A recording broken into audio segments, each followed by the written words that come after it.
आणि आता बातम्या पाहूयात युद्धाच्या परिणामांच्या। युद्धामुळे शेती क्षेत्रावर परिणाम होतोय। लातूर जिल्ह्यामध्ये एका शेतकऱ्याची 35 एकरवरची निर्यातीची टरबूज पडू नये।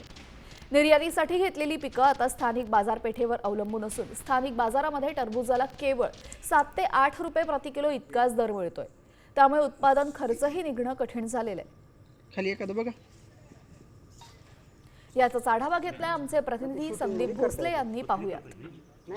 आखाती देशातील युद्धाचा फटका हा खऱ्या अर्थाने शेती पिकांना देखील बसताना पाहायला मिळतोय। लातूर जिल्ह्यातल्या अहमदपूर तालुक्यात आपण जर बघितलं तर जवळपास 35 एकरवरती कलिंगडाची लागवड केली आहे। मोठ्या प्रमाणात या कलिंगडाचं निर्यात बाहेर देशामध्ये करण्यात येणार होती, मात्र युद्धामुळे या शेतकऱ्यांना मोठा फटका बसलाय आणि मोठं आर्थिक नियोजन जे या शेतकऱ्याचं कोलमडल्याचं पाहायला मिळतंय।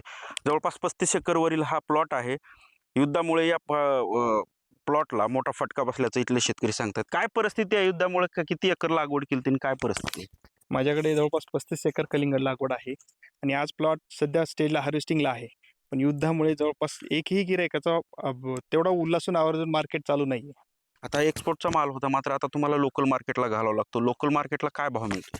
सध्या 7.5-8 रुपयाचा रेट चालू आहे किलोला आणि तो पण व्यापारी लवकर यायला तयार नाही। आज प्लॉट रेडी असताना सुद्धा व्यापारी यायला तयार नाही प्लॉटवर। बरं, एक्सपोर्टसाठी विचार नाही केलास, काय उत्तर येतात तिकडनं? नाही, एक्सपोर्टसाठी आपण लागवडीच्या पिरियडलाच एक्सपोर्टचं नियोजन केलं होतं, पण तो व्यापारी आता त्यांनी एक्सपोर्ट बंद झाल्यामुळे त्यांनी यायला तयार नाहीत। संदीप भोसले, सामठी न्यूज, लातूर।